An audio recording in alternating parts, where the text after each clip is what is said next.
On a Cold Winter Night by Darkside Silver. Chapter 3 Surrounded by Those We Love. Notes: Silly vampires do silly vampire things. Oh, also maybe warning for blood/injury, intrusive thoughts, and cannibalistic thoughts? Maybe? I don't know, man. Just be warned. Okay.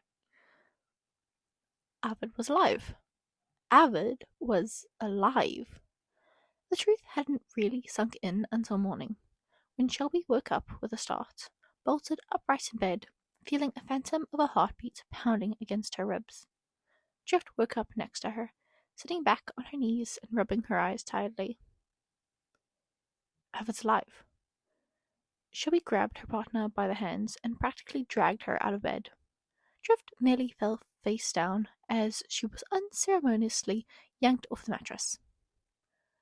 The castle hallway was bright, gleaming sunlight steaming through the grand window at the end of it, singing Shelby's eyes and skin as she burst out of her room and crossed it.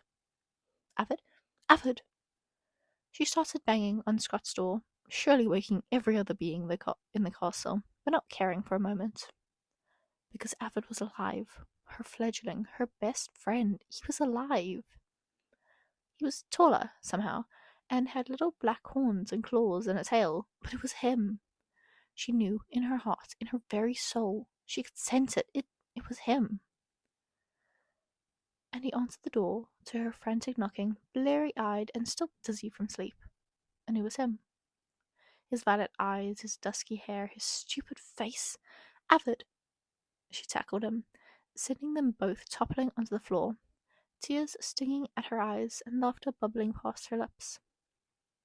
Avid squeaked at the impact, then started laughing as well and wrapped his arms around her just as tightly. Avid, holy shit. How are you here?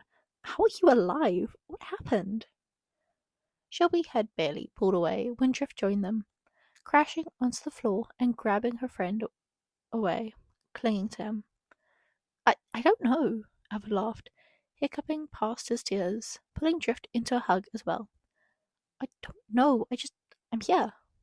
You're here, she beamed, and threw herself at him again.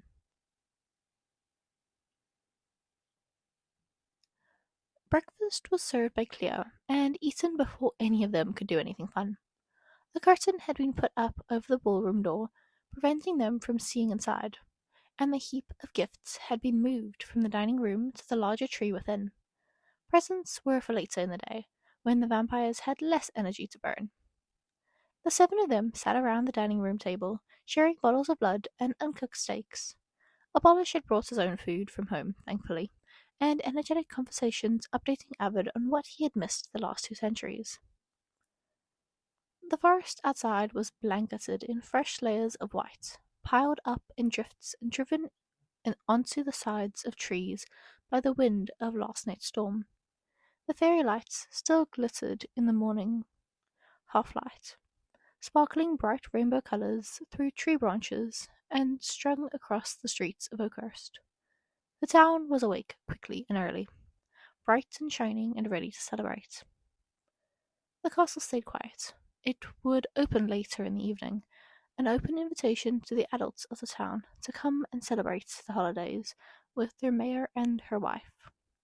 But for the morning, the only sound in its hearth-warmed halls was the excited chattering of the vampire coven. Shelby and Drift were the ones doing most of the talking, a near never-ending barrage of information in Avid's direction, while both of them hung off his arms, clinging to him like they were afraid he would disappear again the moment they both let go.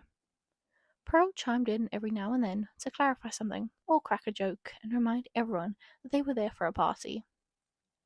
Scott sat, watching them from the other side of the table with a disconcerting amount of focus. His injuries had healed fully, though the skin felt tight across his collarbone where it had scarred, and a faint ache lingered in his chest. He had woken up early that morning, already a strange thing, considering he very rarely actually slept, wrapped in Avid's arms like he somehow belonged there.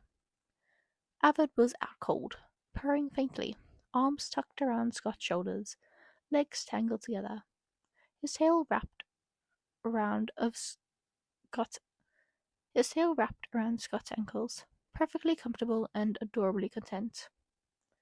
He had looked so peaceful, Scott almost hadn't wanted to get up. A far cry from the rabbit monster that had mauled him just hours before. But unfortunately, the day awaited, and a knock at his bedroom door quickly put an end to any fantasies about staying in that peaceful moment, wrapped up in the warmth and contentment the dead man provided. The morning after that had been a vague blur of tears and stuttered apologies and half-assed explanations for how exactly Albert had come back before they had finally gathered for breakfast. Then the never-ending chatter had started. Scott hadn't said a word all morning. He wasn't sure if anyone had noticed, though he did catch Abolish glancing at him with what might have been concern a couple times. Abbott still looked awkwardly at home between the two other fledglings. Was Abbott still a fledgling? Was he even a vampire anymore? Scott strained his ears to listen, catching both Abolish's slow and steady heartbeat and a much faster, quieter one coming from across the table. Right! Clear's voice boomed above the idle chatter that had continued, silencing the conversation and drawing all eyes to where she stood at the head of the table. Either presents now, so we have time to clear the mess before the party tonight, or I pack up the gifts to a safe spot and we open them after the party.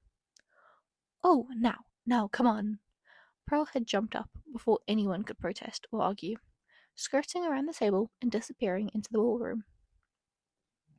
Well, I suppose that's that settled, Scott hummed, amused, as he stood and followed her, trailed by the rest of the small gathering.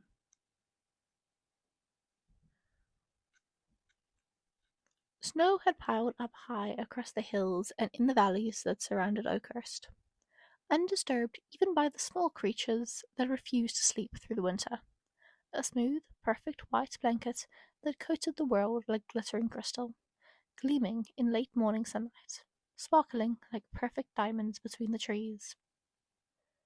The storm had left the tree trunks coated in layers of white, branches heavy and bowed with the weight, the forest floor buried under drifts that sank and shifted underfoot. Shelby dropped right into one with a squeak, disappearing under the white and popping up again with a heap of it on her head and nose. Drift came catapulting down behind her, crashing into the snow and sending them both into a heap of giggles and tangled wings. The two bats fluttered up again, shaking powder off their wings, latching to the side of a pale oak tree, then swooping away together, back towards the rest of their friends. Shelby beamed when she spotted them again. Abolish was hunkered down behind a frosted boulder, packing snow into fist-sized balls and stacking them ready. Pearl was crouched behind a tree a distance away, snowball ready, eyes fixed on the human's hiding place. Scott was perched in a tree on a low branch, leaning against the trunk with one knee pulled up to his chest, his other leg swinging freely in the open air below him, watching the two hunters prepare. Shelby dropped onto the branch behind him, shifting back to her human form, dropping to sit and dangle her legs over the side. The motion happened in an instant. Abolish, with an armful of snow, bolted out of his hiding spot, launching the first assault at the vampire. Pearl squawked, surprised, and barely rolled to dodge as the first snowball exploded against the tree. She launched her own, only for it to collide with one of Abolish's midair, quickly followed by a second and a third, both of which struck home, leaving the vampire shaking her head in dizzied confusion. Scott cheered. Shelby winced, calling encouragement as Pearl swept the snow off her face and scooped up another fistful of powder. She's so losing. Oh, she's losing so bad. Shelby winced as another snowball struck Pearl, from behind this time, from somewhere out of sight between the trees. Scott chuckled, grinning. You owe us both a hot chocolate then, he purred, already relishing his apparent victory. Maybe a pastry as well, who knows? Depends on how deep Pearl gets buried. Shelby scowled at him, pursing his shoulders, pushing his shoulder playfully. He winced slightly at the impact, and she paused. Are you okay? They asked tentatively, tilting her head at him. Scott just shrugged, leaning back against the tree. Just leftover aches from the healing, he answered in that nonchalant tone he used to avoid his problems. Shelby narrowed her eyes at him, curling her fingers around the branch. 200 years, and he still refused to talk about his problems without being pushed. It was ridiculous. It made Shelby feel like she was talking to a petulant child sometimes.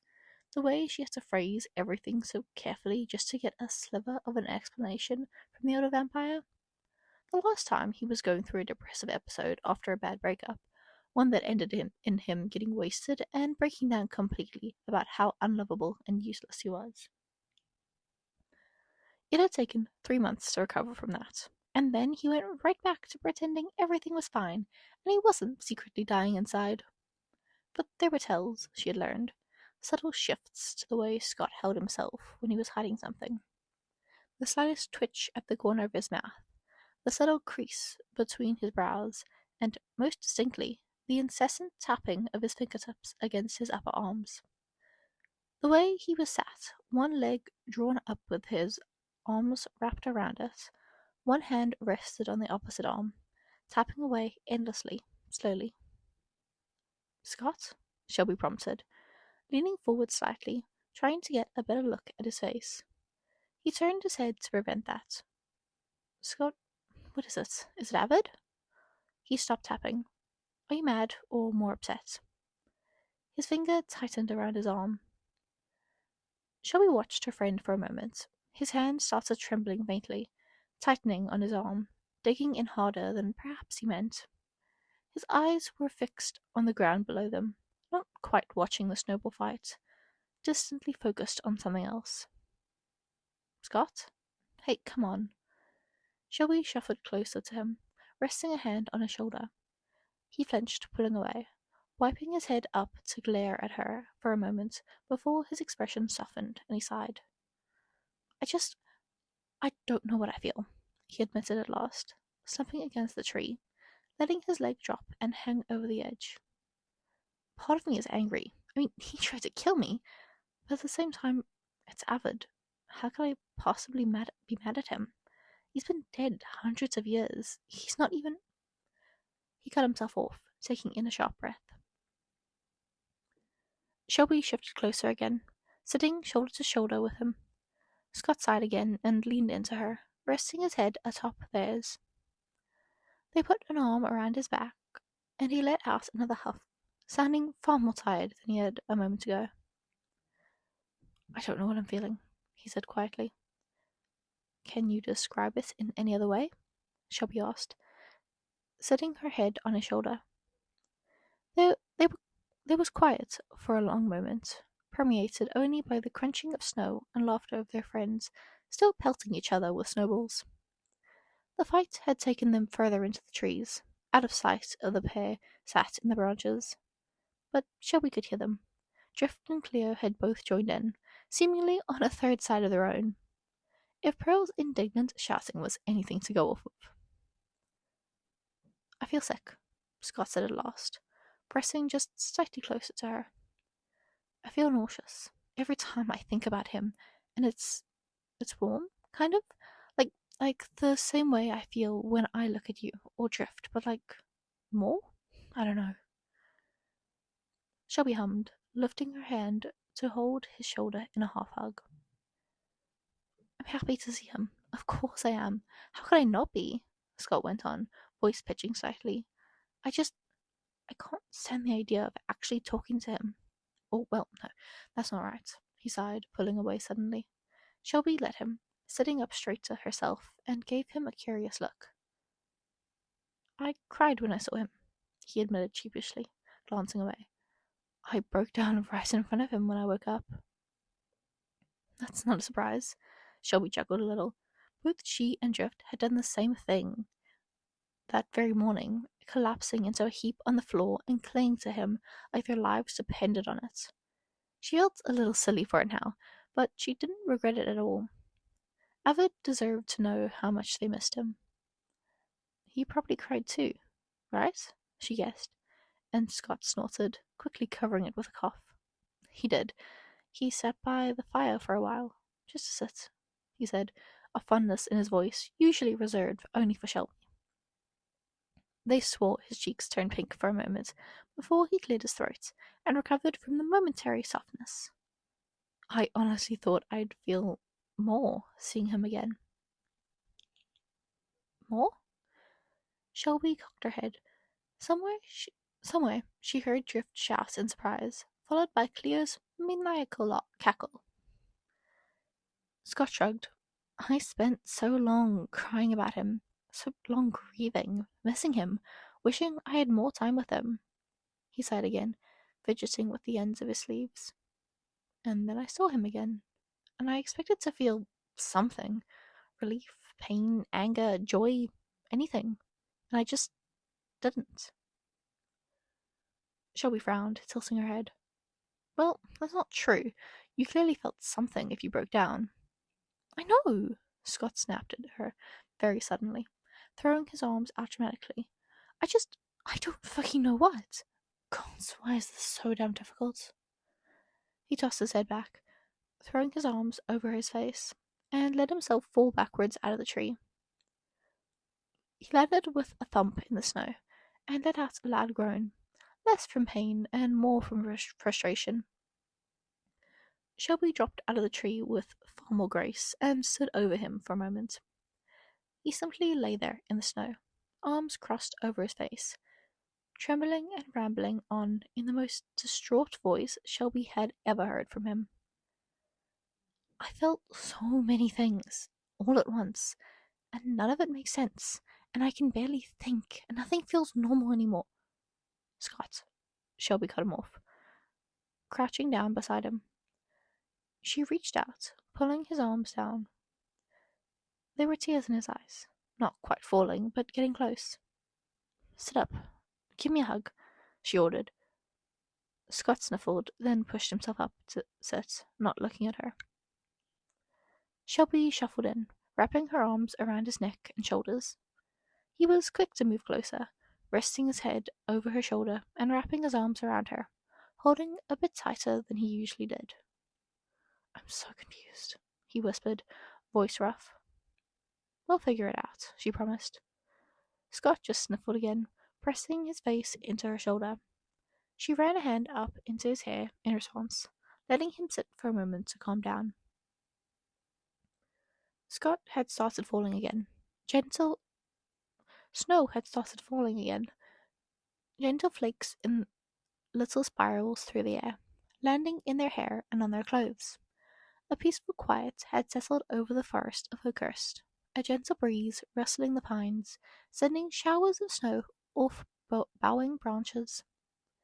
Town was bustling, the markets closed now, but the streets alive with children playing, bragging about their new toys and games, and parents gathering in gardens for drinks and conversations. Music played over fences and through windows, fireplaces flickered with warmth and light danced across tree branches.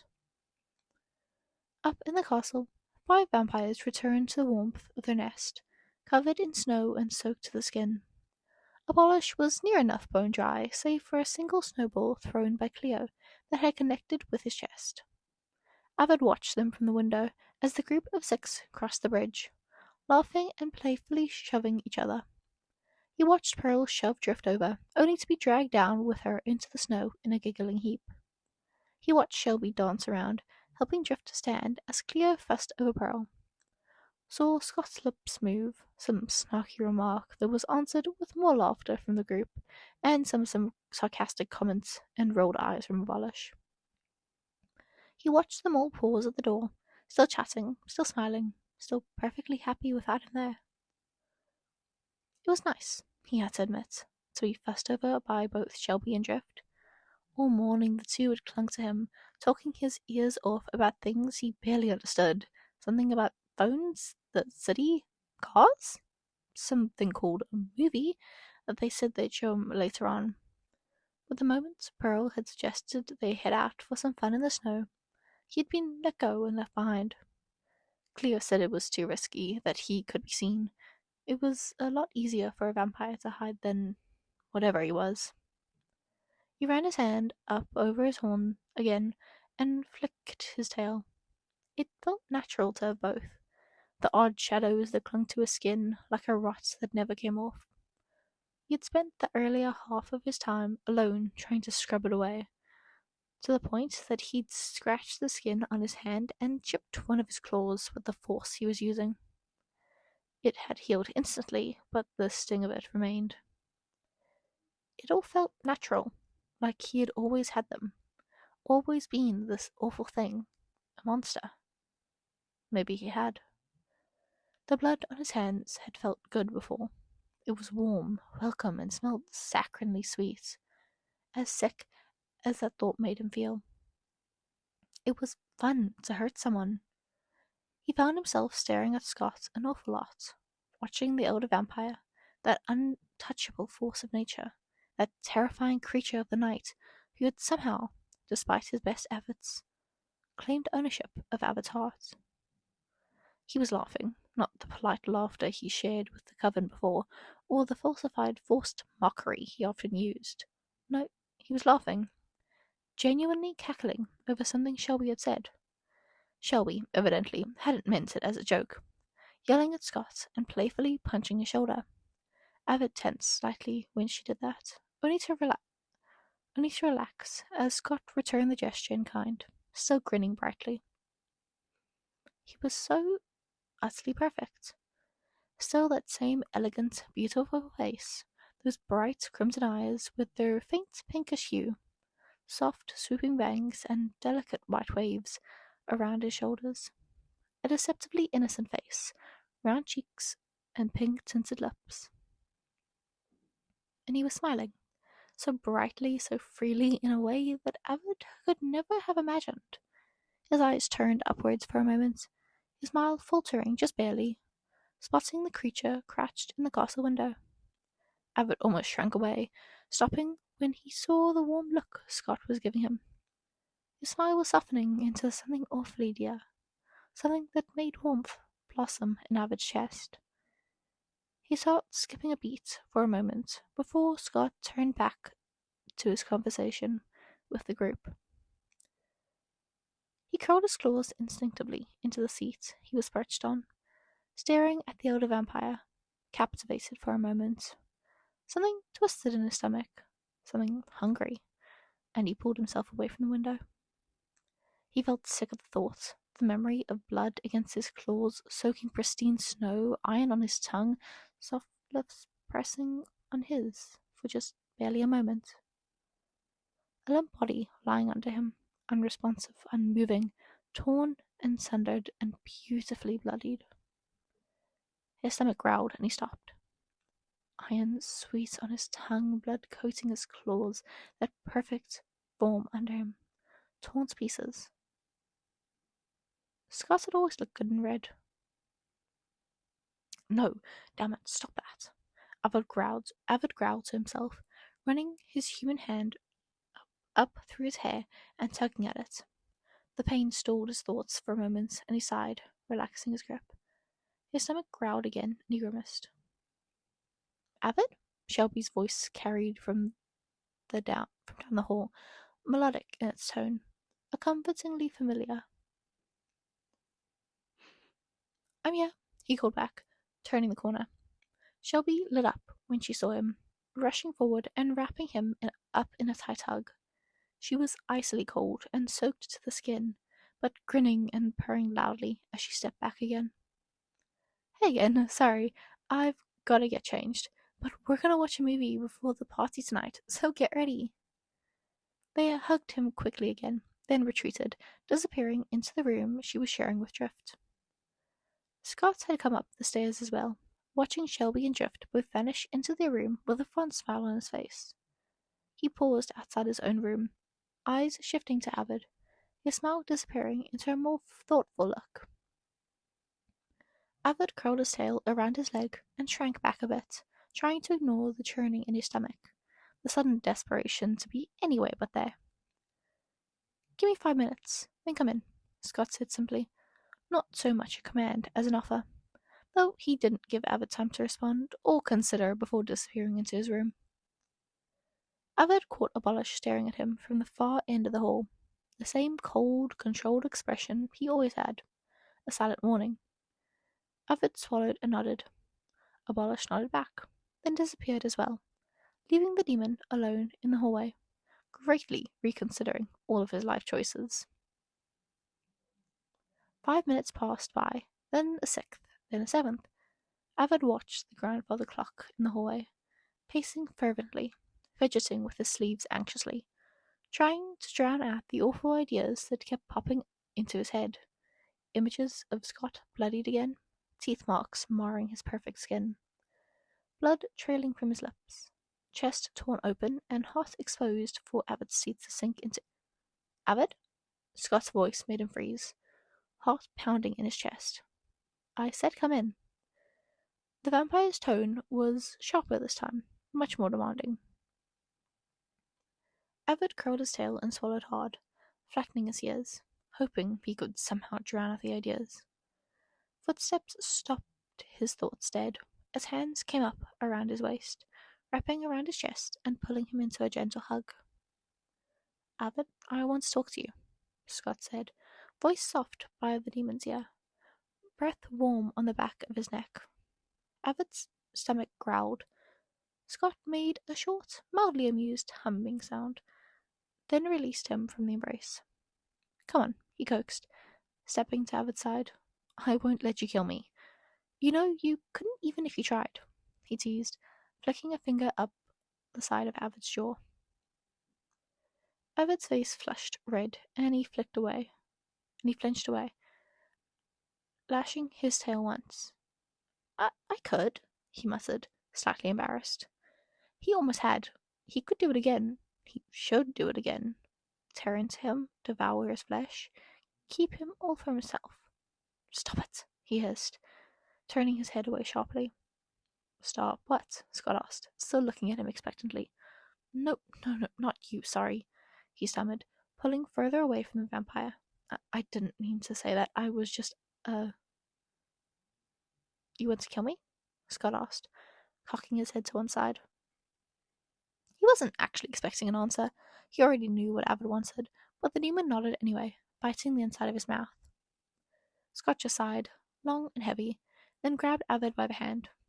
Come on, he said, not waiting for another protest, as he dragged Avid into his room. He pulled him past the door, kicking it shut behind him, then spun Avid around and shoved him to sit on the bed before walking past. Avid sat as still as he possibly could, trembling in place, gripping the sheets with white knuckles as he listened to Scott rummage through his travel bags, humming a vaguely festive tune that Avid didn't recognize. He came wandering back, over a moment later, a bottle of something crimson in his hand, and sat beside Avid on the bed.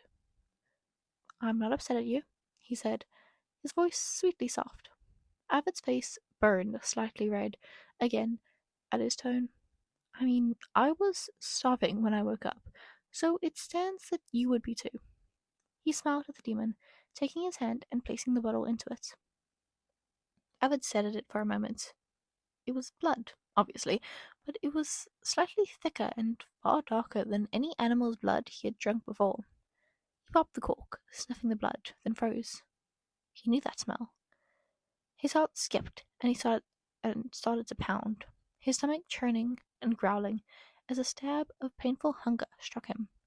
He stared wide-eyed at Scott, who only shrugged, as nonchalant and put together as always.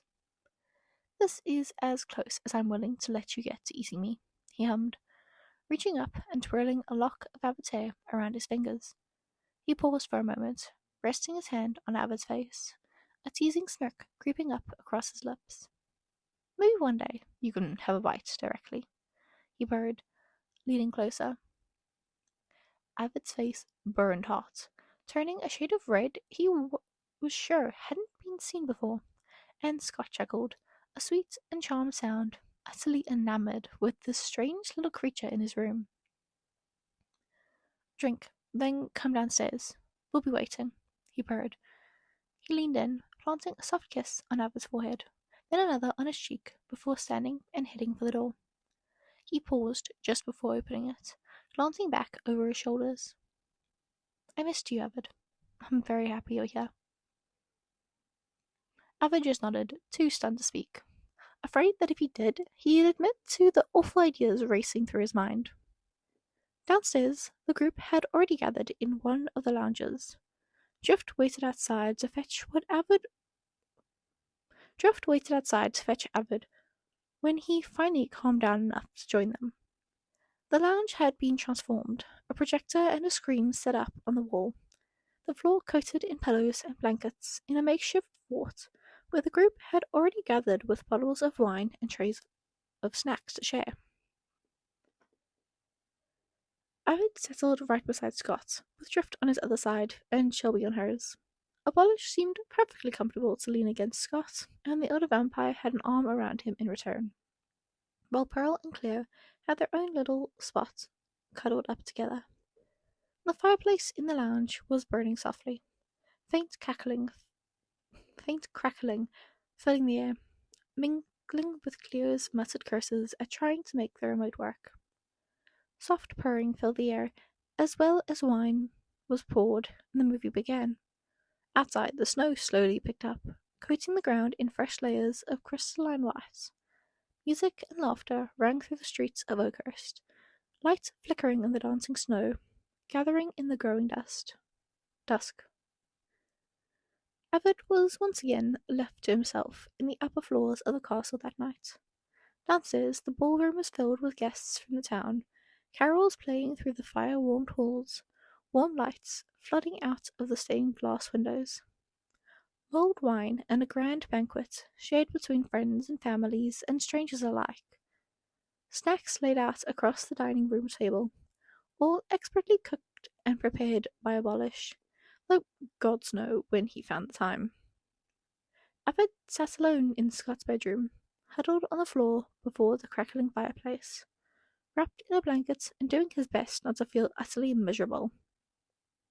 Shelby had come up to visit once, as had Drift, and Pearl had brought him a plate of vampire-friendly food that sat untouched on the coffee table behind him. Thought you'd be in here again. A warm, teasing voice caught his attention as Scott came into the room with a bottle of wine and 2 glasses. Avid couldn't help but smile upon seeing him, a warm purr rumbling in his chest. You just can't stay away from me, can you? He teased, almost immediately going red as Scott burst out laughing. He smelled faintly of grapes and cinnamon and something sweeter, and his face was lightly flushed pink. He smirked sideways at the demon, sitting beside him on the carpet. You're the one in my room, he reminded him slyly, sidling up against him.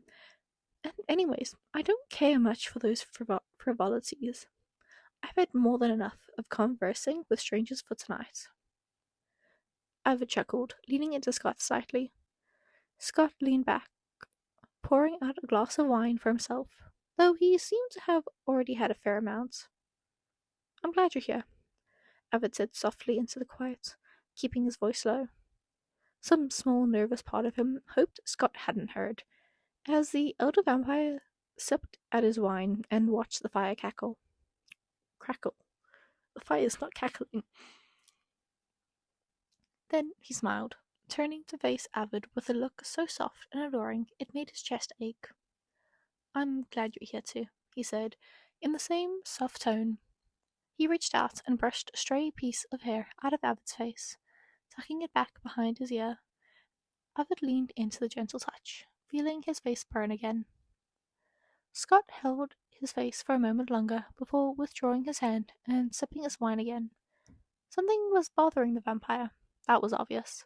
Whatever it was, however, would wait a while longer, as the door behind them clicked open, the distant music and chatter growing momentarily louder as both Shelby and Drift stumbled into the room. Oh gods, it's loud down there, Drift huffed, leaning over on her knees as though the noise made her ill. You mind if we chill here for a while? She asked, looking at the pair by the fire. Shelby had 2 more glasses of wine in her hand and a small tray of raw steak cubes on toothpicks. They had clearly stolen while no one was watching. Sure, of course, Scott grinned, holding up the wine bottle he'd also probably stolen. The girls joined them a moment later, Drift settling comfortably on Abbott's other side, while Shelby settled beside Scott, who immediately poured them both a glass. It was slightly annoying at first, for his time with Scott to be interrupted, but Avid pushed those thoughts away. There was nowhere Avid would prefer to be than right where he was, that cold winter's night in December, before the warm, roaring fire, surrounded by the people he loved. Notes. They are watching the Muppets Christmas Carol, by the way. Anyways, as I said, Merry Christmas to all those who celebrate, and a Happy Holidays and New Year's to all. I hope your day is filled with joy and gifts and chocolates, or whatever sweet you prefer, and that any shitty people who try to ruin your day are eaten by vampires. Thanks for reading. Love you all. Have a great day now. Oh, they're so sweet. I also want to say, but like, I can't say it any better than them. I love that. Anyway, yes. So, was I right? I'm sorry, I'm dead. I actually recorded this entire thing in one day. Um, I can't speak anymore. That's like 15,000 words, an hour and a half of it. Actually, yeah, no, this one's 36 minutes, so over an hour and a half of recording. My voice is dead and I can't speak. But yeah, am I late to the Christmas thing? Yes, I am. I'm recording this and it's all going. It's starting on what? Well, today is the 27th, so it's starting on the 28th, 29th. You'll get this on the 30th. Um, Tomorrow's New Year's Day. How does it feel to be watching a video from 3 days ago? Probably more. I don't know how to count. Yeah, no, I don't know how to count. I was the one making the starters for my family's Christmas dinner, and I accidentally made 8 plates. I was only supposed to make 6. I don't know where the extra people came from, but apparently I can't count. Anyway, I hope you enjoyed the sweet little fic. I was mildly concerned for a minute there. As I was getting to the end, I was like, I know this ship is infamous. Do I need to be worried? Am I going to have to cut something out or just stop talking? No, I didn't. It was sweet and wholesome the entire way through, aside from the murder. We're going to ignore that. It's vampires. It's like canon typical violence. There was a whole bunch of murders in the canon. Oh yeah, I just realized. Seeing as I post so sporadically, that's the word. There's people who do not know what Vampires SMP is, and I'm so late to explaining it. If you watch this entire thing, this entire series, and you still have no clue what Vampires SMP is, I fully recommend going to check it out. So this only has a handful of people in it, namely Scott, Avid, Shelby, Drift, Pearl, Cleo, and Abolish. I lost track. I was trying to count that on my hand. I got above 5 and I'm holding the microphone because I don't remember what the number was. I'm too tired of this. No.